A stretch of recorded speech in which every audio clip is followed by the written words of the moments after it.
여러분 반갑습니다.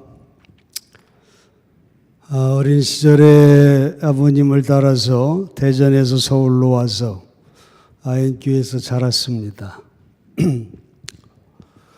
감신 다닐 때 3학년, 4학년 2년 동안 아현교회 고등부 성가대를 지휘하고 봉사했어요. 제가 졸업 후에는 해병 장교 생활을 하고 전역을 하면서 바로 목회에 나갔습니다. 지금 소개한 것처럼 초임지에서 서리전도사로 시작해서 작년 12월 초에 사임하기까지 한 교회에서 40년 목회하고 은퇴를 했습니다. 오랜 세월이 지나선지 아현교회에는 제가 아는 분보다는 모르는 분들이 더 많아진 것 같습니다. 제가 현직에서 목회할 때는 아현교회에서 한 번도 불러주지 않았는데 은퇴를 하고 나니까 이렇게 더군다나 은퇴 목사를 새벽에 이렇게 부르는 그런 교회가 그런 교회는 처음 봤어요. 한 40분 운전해서 달려왔는데 저는 목회 평생 작은 교회에서 40년 정말 행복하게 목회를 했습니다. 제가 아현교회에서 자라면서 교회가 성장하면서 가족 공동체의 모습이 점점 사라지는 것 같구나 그런 생각을 했어요. 그래서 나는 목회하면 큰 교회 목회하지 않을 거다.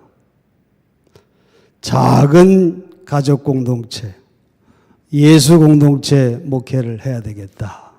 그런 생각을 하고 평생 한 길을 걸었습니다. 그 길이 옳았다고 말하는 것이 아니라 그냥 제 고집대로 그렇게 목회를 했어요.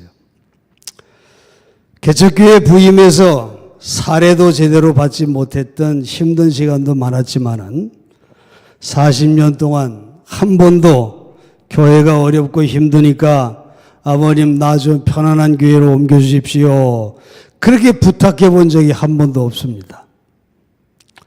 여러분도 아시겠지만 아버님 당시 아현교회는 계속 성장하고 있었고 또 아버님은 교계에서도 힘 있는 분이셨지만은 그냥 사고 치지 않고 엉덩이 무겁게 목회하는 것이 효도하는 거다. 그렇게 생각을 했습니다. 교회가 어려울 때 아버님 이름을 팔아서 후원 요청을 해본 적도 없습니다.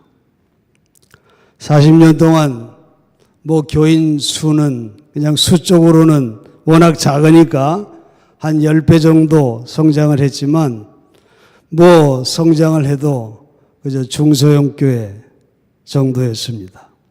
그런데 나름 사랑이 있는 공동체였고 서로 모르는 사람이 한 가족도 한 사람도 없는 그런 한 가족 공동체였습니다. 교회 재정이 넉넉하지 못해서 하고 싶은 일을 마음껏 하지 못한 그런 아쉬움은 있지만 그저 작은 일이라도 합심해서 감당하는 그런 행복한 목회를 했습니다. 교회가 성장해서 대형교회가 돼가면 조직화되고 기업화된다고 하는 말이 있지요. 서로 모르는 교인들도 많아지고 회의 때마다 시끄러워지기도 하고 당회 때만 되면 직분을 받으려고 다툼을 일삼고 그저 자기 부서 예산을 더 많이 타내려고 하고 점점 사랑이 식어져가는 단체가 되어버리는 경우가 많은 것을 봅니다. 물론 아현교회가 그렇다는 건 아닙니다. 그런데 작은 교회는 회의할 것도 많지 않고 재정도 없으니까 모든 부서 활동을 서로 회비를 걷어서 합니다. 회식을 해도 야유회를 가도 다 회비를 서로 내서 갔습니다. 물론 서로 장단점이 있지만은 헌금을 내고 그 헌금으로 부서별 친목회 경비로 쓴다고 하는 것, 좀 문제가 있지 않나, 저는 그런 생각을 했습니다. 제가 40년 목회를 마치고 돌아보니까 너무 아쉬움이 참 많더라고요. 나름 참 행복한 목회를 했다고 생각을 했지만은 그런 생각이 들었습니다. 내가 과연 진정한 예수 제자들을 얼마나 만들었나. 제 목회 40년 열매가 너무 초라하구나. 그런 생각을 했습니다. 평생 신앙생활을 하고 앞으로도 이 세상을 떠날 때까지 교회는 떠나지 않겠다고 하는 성도들이 있지만은 인간적으로는 참 나이스하지만 여전히 그들의 신앙 양태는 기복적이고 이기적인 그런 종교인으로 머물러 있는 그런 이들이 대부분이구나. 그런 걸 볼 때 너무 안타까운 마음이 들었어요. 여러분, 정말 여러분 말씀이 생명이 되고 있나요? 여러분의 삶 속에서 말씀이 능력이 되고 있나요? 아직도 형식적이고 습관적인 종교 생활을 하는 사람은 없습니까? 오래전부터 우리 한국교회는 여러분도 아시는 것처럼 성장의 정점을 찍고 1200만이라고 하는 성도의 숫자에서 지금은 그 반토막이 될 정도로 그 수가 줄어가고 있습니다. 앞으로도 그 속도가 가속화될 것이라고 하는 말들을 하고 있어요.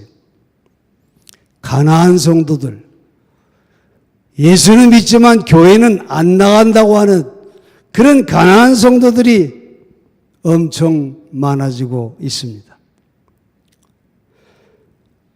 옛날부터 기독교 변하지 않으면 죽는다. 예수를 배반한 기독교, 예수 없는 예수교회, 예수로부터 교회를 구출하라. 한국교회를 향해 통곡하는 예수, 이런 말이 옛날부터 화두가 되어 왔습니다. 여러분 생각해 보세요. 우리가 잘 아는 복음의 정수인 요한복음 3장 16절 말씀, 그 말씀에 나온 대로 하나님이 세상을 구원하시려고 인간의 몸을 입고 이 땅에 오신 예수님, 여러분 그 예수님을 통해서 세상의 많은 종교 가운데 또 하나의 종교를 세우라고 보내셨을까요? 아니지요. 여러분, 하나님은 종교에는 관심이 없습니다. 사망길에 빠진 인생들을 구원해서 영생의 길로 인도하시기를 원하시지요. 예수님은 유대인으로 오셨지만은 유대교인이 아니셨지 않습니까? 유대 종교 지도자로 살지도 않으셨어요. 그런데 인간들은 하나님을 믿는다고 하면서 저마다 종교를 만들었습니다. 그리고 그 종교의 감옥에 하나님을, 예수님을 가두고 자기들의 욕심을 이루려고 합니다.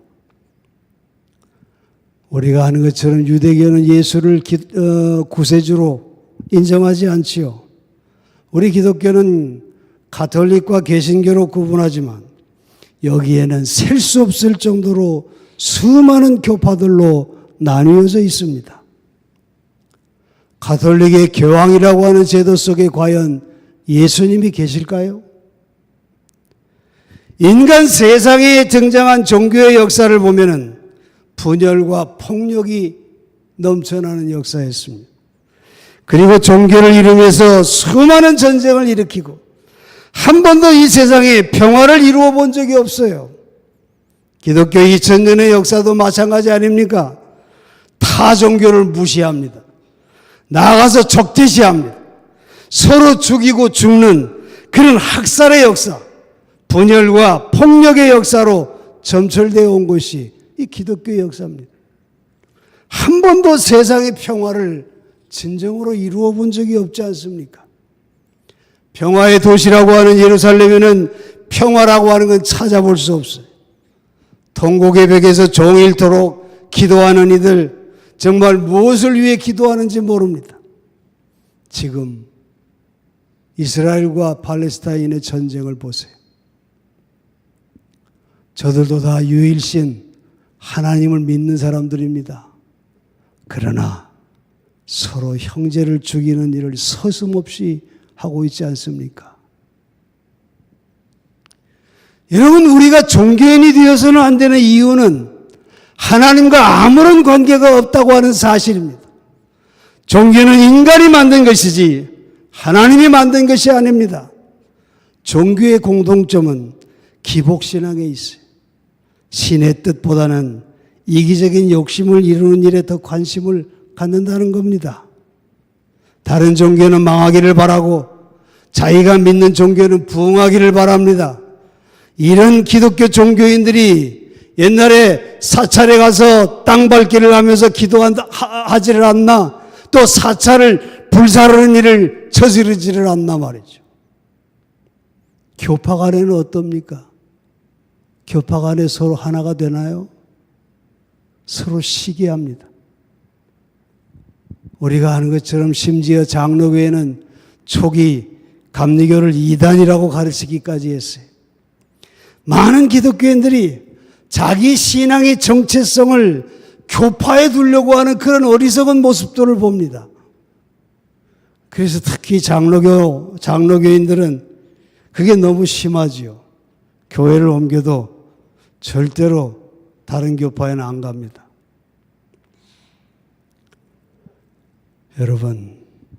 여러분의 신앙의 정체성은 무엇일까요? 감리교입니까? 감리교인이 여러분의 신앙의 정체성입니까?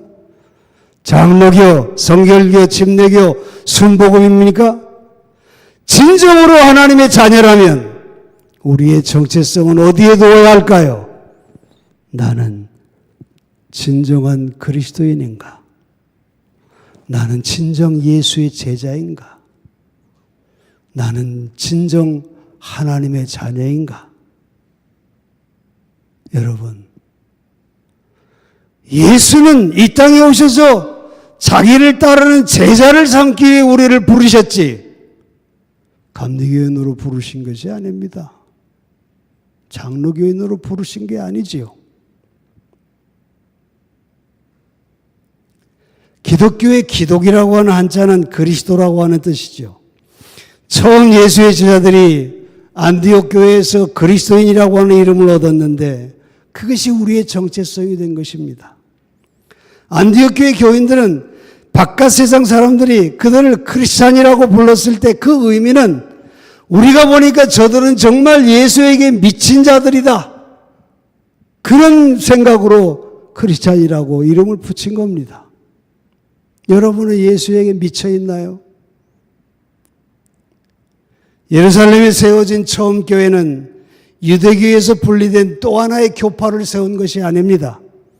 아무런 교파가 없는 예수 공동체였어요. 교회가 타락해 갈 때마다 개혁의 모토로 외치는 주제가 뭐예요? 초대교회로 돌아가자. 그거 아니겠어요? 오늘의 한국교회가 살 길은 기독교의 종교화를 버리고 모든 교파를 떠나 제도와 조직과 교리를 내려놓고 예수 공동체로 돌아가는 길에 있다. 저는 그렇게 믿습니다. 우리는 종교인이 되지 말고 예수의 제자가 되어야 합니다. 이렇게 참된 제자가 되고 참된 그리스도인이 되려면 무엇보다도 말씀의 신앙을 바르게 확립하는 일이 얼마나 중요한지 모릅니다. 죽은 말씀이 아니라 생명이 되는 살아있는 말씀의 신앙을 가져야 한다는 거예요. 여러분, 우리가 하나님을 믿는다고 할 때 그 근거를 어디에 두고 말하죠? 하나님의 말씀을 믿습니다. 요한복음 기자는 예수님을 설명하면서 태초에 말씀이 있었고 그 말씀이 육신이 되어 우리 가운데 오신 분이 바로 예수다. 그렇게 말했어요. 이 예수님은 내가 곧 길이요 진리요 생명이라고 말씀하십니다. 그렇습니다, 여러분. 말씀을 믿지 않고 하나님을 믿을 수가 없어요. 말씀이 육신이 돼서 오신 예수를 믿지 않고 하나님을 믿는다고 말할 수 없는 것입니다. 그런데 종교화가 되어서 썩어버린 오늘의 기독교는 성경은 있지만 죽어버린 말씀을 가지고 있고 하나님을 믿는다고 하면서 예수 없는 교회들이 되어서 종교 장사를 하는 집단이 되고 말았습니다. 말씀이 생명이 되어 삶 속에서 생활신앙을 보이는 참된 그리스도인들이 점점 사라져가고 있다는 거예요. 여러분, 하나님 말씀에는 두 가지가 있습니다. 하나는 로고스인 말씀과 또 하나는 레마의 말씀입니다. 이 둘은 뗄 수 없는 하나가 되어야 합니다. 로고스는 문자적으로 기록된 하나님의 말씀인 성경을 말하는 것이고, 레마는 기록된 말씀이 개인적으로 내게 역사하시는 말씀으로 내게 힘과 생명과 능력이 되는 그런 말씀입니다. 선포된 말씀이 내 눈에 보여지고 내 가슴에 깊이 체험되어지는 레마의 말씀이 없이는 생명의 말씀이 되지 않는 것입니다. 그럼에도 우리가 여기서 꼭 기억해야 할 것은 레마의 말씀의 근거는 언제나 쓰여진 말씀인 로고스를 떠나서는 안 된다고 하는 것입니다. 로고스에 근거되고 기준이 되지 않는 레마의 말씀은 언제나 잘못된 길로 빠지게 돼서 이단에 빠지기가 쉽기 때문에 그렇습니다. 여러분, 왜 우리가 날마다 역의 양식으로 성경을 봐야 할까요? 말씀을 듣고 읽고 기억하고 묵상하고 적용하는 과정을 통해서 쓰여진 로고스의 말씀이 살아서 역사하는 레마의 말씀이 돼야 하기 때문입니다. 오늘 이 새벽에 선포되는 하나님의 말씀이 살아서 역사하는 레마의 말씀이 돼서 생명의 말씀을 소유하는 신앙인들이 되시기를 간절히 축원합니다. 오늘 본문은 우리가 너무도 잘 아는 꿈의 사람 요셉의 이야기 가운데 정말 클라이막스가 되는 아주 감동적인 말씀을 기록하고 있습니다. 여러분, 말씀이 생명이 되기 위해서는 무엇보다도 먼저 믿음으로 말씀을 받아야 하는 것입니다. 믿음으로 말씀을 받는다고 하는 것은 로고스의 말씀을 레마의 말씀이 되게 하는 것을 말해요. 우리는 요셉의 이야기를 읽으면서 내게 주는 말씀이 나에게 주는 말씀으로 받아야지 이것은 요셉의 이야기다 그렇게 받아서는 안 되는 것이죠. 저도 목회 초년에는 성경을 읽으며 별로 감동이 없었습니다. 내 얘기가 아니라 아브라함의 얘기, 야곱의 얘기, 요셉의 얘기 그렇게 읽었어요. 그런데 언제부턴가 로고스의 말씀이 레마의 말씀이 돼서 내 가슴을 때리고 있었습니다. 말씀을 준비하면서 한없이 눈물을 쏟고 멈춰 있을 때가 한두 번이 아니었습니다. 본문을 보면 애굽의 총리인 요셉이 양식을 얻으려고 온 형들에게 자기가 요셉이라고 하는 것을 밝히는 이야기를 볼 수 있습니다. 저는 이 장면에서 한없이 눈물이 쏟아졌습니다. 자기를 죽이려고 구덩이에 던졌던 형들, 상인들에게 팔려가서 하루아침에 제일 사랑받는 아들에서 노예가 돼버린 요셉, 보디발 아내의 모략으로 억울하게 감옥에 갇힌 요셉, 이런 처참하고도 비극적인 지난날을 잊게 만든 장본인들이 누구입니까? 근데 그들이 지금 자기 앞에 무릎을 꿇고 있는 것입니다. 요셉의 한마디면 단칼에 복수할 수 있는 그런 상황입니다. 그런데 오히려 요셉은 자기를 밝히면서 형들을 끌어안고 온 애굽이 떠나도록 소리쳐 울었다고 했습니다. 여러분, 이런 상황 이해할 수 있을까요? 자기를 죽이려고 했던 원수들을 끌어안고 기쁨의 눈물을 흘리는 요셉을 보십시오. 그리고 요셉이 고백하는 신앙을 보세요. 애굽의 총리가 자기들이 죽이려 했고 노예로 팔았던 그런 요셉이구나. 이것을 알았을 때 그 형들은 어떻게 생각했을까요? 야, 이제 우리 꼼짝없이 죽었다. 그렇게 생각했을 겁니다. 그런데 요셉은 말합니다. 형님들은 나를 해치려고 하였지만 하나님은 오히려 그것을 선하게 바꾸셔서 오늘날 같이 수많은 사람의 생명을 구원하셨습니다.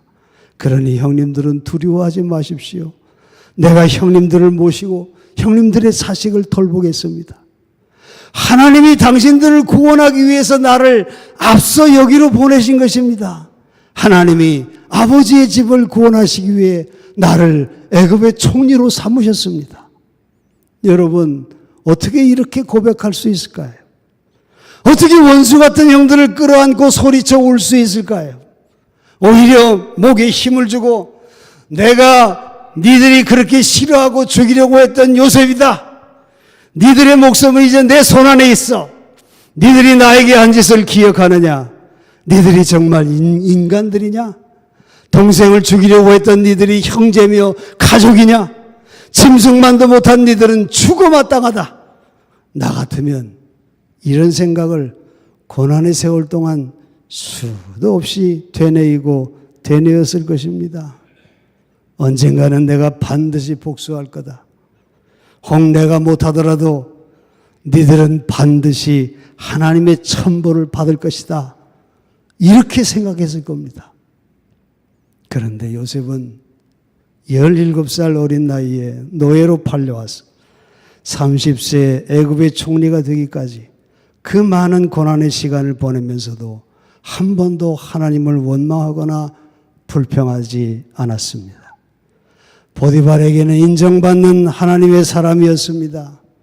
보디발 아내의 유혹을 뿌리치며 하나님 앞에서 나는 결코 죄를 범할 수 없다고 소리쳤습니다.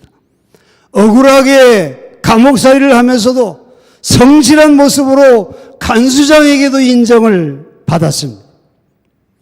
우리는 내 상황이 좋으면 하나님께 복받은 것이고 나빠지면 벌을 받았다고 생각을 하지요. 그러나 요셉은 모든 것은 하나님의 주권에 따라 계획되고 움직여진다고 하는 믿음을 가졌기 때문에 구덩이에 빠진 것도 하나님이 하신 것이고 노예가 되어 보디발의 집에 간 것도 감옥에 간 것도 다 하나님이 하신 일이라고 생각했다는 것입니다. 정말 이 요셉의 이야기를 보면 실로 로고스의 말씀이 레마의 생명의 말씀으로 나타나는 그런 좋은 사례가 아닐 수가 없습니다. 현대 심리학자들은 요셉이라고 하는 인물을 연구하면서 그가 신앙을 가지고 있지 않았더라면 아마도 미쳤거나 자살을 선택했을 가능성이 크다. 그렇게 말했어요. 그러나 요셉의 꿈은 하나님의 말씀이 들려지고 나타난 레마의 말씀이었고 요셉은 이 말씀을 믿고 삶 속에서 적용하며 놓지 않았습니다. 로고스의 말씀이 레마의 말씀으로 체험되었을 때 그 말씀을 삶 속에서 적용하지 않는다면 결코 말씀이 생명이 되는 길은 없다고 하는 것이죠. 우리는 고통과 고난, 어려움에 빠지면 아무것도 할 수 없다고 절망하고 모든 것을 포기하려고 할 때가 얼마나 많습니까? 그러나 물 없는 구덩이에 던져진 요셉에게 할 수 있는 일이 무엇이었나요? 그는 기도밖에 할 수 없었다고 생각하고 기도했습니다. 사방이 다 막혀 있고 오직 하늘만 열려 있는 그 구덩이에서 그는 하늘을 보며 기도하는 그런 말씀의 적용을 보여주었습니다. 보디발의 집에서도 요셉은 주어진 일에 성실하게 일하는 것으로 말씀을 적용했어요. 보디발 앞이 아니라 하나님 앞에서 하듯이 최선을 다해서 종노릇을 한 것입니다. 충성스러운 종로서로 다져진 성품은 요셉이 총리가 되었을 때 마침내 열매로 드러납니다. 그런 시험을 통과하지 못했다면 요셉은 총리직을 감당하기 힘들었을 것입니다. 감옥은 또 어떤 곳이에요?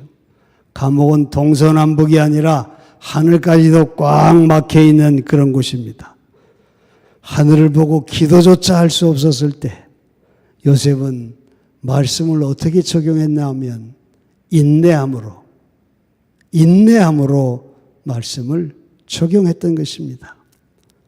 말씀을 믿음으로 받는다고 하는 것은 주신 말씀에 아멘으로 인정하는 거예요. 아멘은 나는 당신의 말에 동의합니다, 이런 뜻이지요. 이것은 단순히 말로만 하는 것이 아닙니다. 처녀 마리아에게 천사가 와서 아이를 낳을 것이라고 말했을 때 마리아는 아멘으로 받습니다. 처녀가, 더군다나 약혼녀가 아이를 가진다면 그 당시에는 돌에 맞아 죽어야 하는 그런 상황이었습니다. 여기 마리아의 아멘은 내 생명을 말씀에 걸었다. 하나님의 말씀 안에 내 생명도 드립니다 하는 뜻이에요. 핍박이 심했던 초대교회 때 너 예수를 믿는가? 이렇게 물었을 때 아멘! 그러면 바로 죽는 거 아닙니까? 이 아멘이라고 하는 말 속에는 진리의 말씀에 하나님에게 목숨을 걸겠다, 생명을 걸겠다고 하는 뜻이 담겨져 있는 것입니다. 그런데 오늘날 교회에서는 아멘이 너무 흔하게 오용되고 있어요. 부흥사가 강단 앞에 서서 오늘 내 양복, 내 스타일이 참 멋있지 않습니까? 그러면 성도들이 아멘! 아주 잘못됐지요. 말씀 앞에서의 아멘은 단순한 인정이나 동의가 아니라 말씀을 생명을 다해 내 삶 속에서 따라가며 살겠다 하는 의미가 담겨져 있다고 하는 것을 우리는 기억해야 합니다. 여러분, 하나님은 내가 원하는 기도를 응답하시는 분이 아니라 선하신 하나님의 뜻대로 응답하신다고 하는 사실을 알고 계십니까? 우리는 자기가 원하는 기도가 응답되지 않으면 하나님이 버리셨다고 생각을 하지요. 선앙당 가서 물 떠놓고 빌듯이 우리의 기도가 기복적인 종교 생활을 하고 있지는 않은지요. 여러분, 종교 생활 하지 마시고 신앙 생활 하시기를 바랍니다.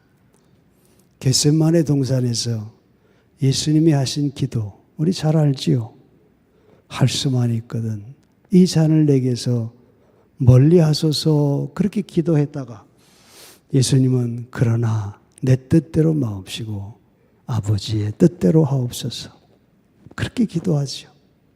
여러분, 우리의 기도는 내 뜻이 이루어지기를 구하는 것이 아닙니다. 아버지의 뜻이 이루어지기를 기도하는 그런 기도가 되어야 할 줄로 믿습니다. 여러분, 우리가 너무나 좋아하는 말씀 중에 빌립보서 4장 13절 말씀, 내게 능력 주시는 자 안에서 내가 모든 것을 할 수 있느니라 하는 말씀 잘 아시지요? 이 말씀이 들려지면 성도들은 큰 소리로 아멘 합니다. 무슨 생각으로 아멘을 할까? 그런 생각을 해봤어요. 내가 원하는 대로 다 할 수 있다는 생각으로 아멘 하는 건 아닐까? 마치 이 말씀이 도깨비 방망이 정도로 생각하고 아멘 하고 있는 것은 아닐까? 많은 성도들이 말씀의 한 구절, 한 대목만 가지고 아멘 하는 경향이 있습니다. 그런데 여러분, 이 말씀은 바로 앞절 말씀인 빌립보서 4장 12절과 연결된 말씀이라고 하는 것을 알아야 합니다. 12절 말씀에 보면 나는 비천에 처할 줄도 알고 풍부에 처할 줄도 알아. 모든 일에 곧 배부름과 배고픔과 풍부와 궁핍함에도 처할 줄을 아는 일체의 비결을 배웠노라 하면서 이 말씀을 하고 있는 겁니다. 그 바로 말하면 하나님이 나와 함께 하시면 배고픔 아픔도 이길 수 있고 궁핍함도 이길 수 있고 어떤 상황에서도 말씀의 능력 안에 내가 승리하고 감사할 수 있다 하는 그런 말씀이에요. 그러므로 아멘으로 응답하는 레마의 말씀은 반드시 로고스의 말씀, 말씀의 전후 맥락을 살피고 그 문단을 살펴서 진정 이것이 하나님의 말씀인지를 살피고 묵상하는 그런 배움이 우리에게 있어야 하는 거예요. 여러분, 오늘 새벽에 좀 말씀이 길었지만은 신앙생활의 기본 중에 기본이기 때문에 간절함으로 여러분에게 말씀을 전합니다. 종교생활에서 떠나시기 바랍니다. 아직도 제 이 말에 아멘이 안 나오시는 그런 분이 있을 수도 있을 거예요. 그러니까 여러분, 우리는 기독교를 믿는 종교인이 아닙니다.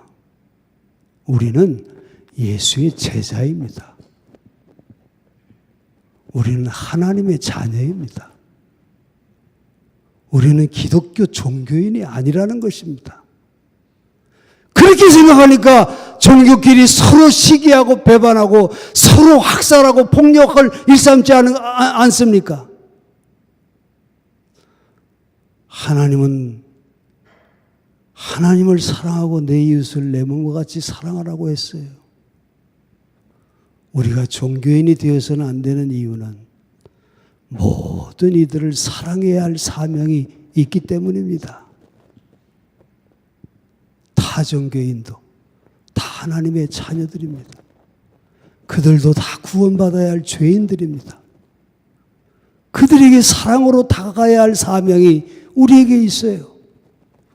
내가 그들로 인하여 핍박을 받는다 할지라도 초대교회 교인들은 그냥 죽음으로 순교하며 그 길을 갔지 않습니까?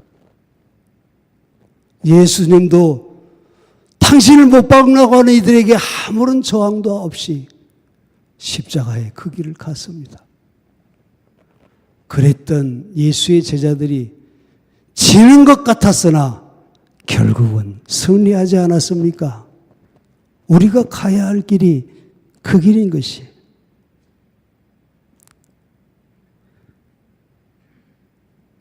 들려지는 레마의 말씀에 목숨을 걸고 생명을 다해서 아멘으로 받고 여러분의 삶에 적용하시기를 바랍니다.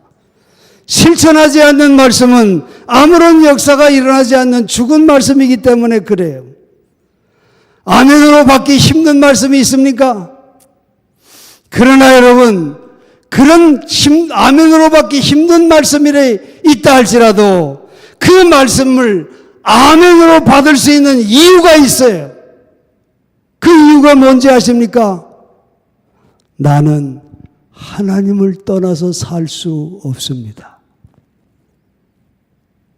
그리고 나보다도 나를 더 온전히 잘 알고 계시는 하나님은 모든 것이 합력하여 선을 이루어 주심을 믿습니다. 그렇기 때문에 우리는 하나님이 주어진 말씀에 아멘으로 화답할 수 있는 것입니다. 하나님은 여러분 안에 살아계십니다. 하나님이 여러분을 사랑하십니다. 말씀이 생명이 되는 참 그리스도인의 삶, 예수의 제자된 삶, 그런 삶을 살아서 이 죽어가는 한국교회를 살리는 그런 아인교회 성도가 되시기를 간절히 축원합니다. 기도하겠습니다. 하나님, 나는 하나님을 떠나서는 한순간도 살 수 없습니다. 하나님은 나의 전부이십니다. 내게 생명 되시는 말씀을 주시는 분입니다.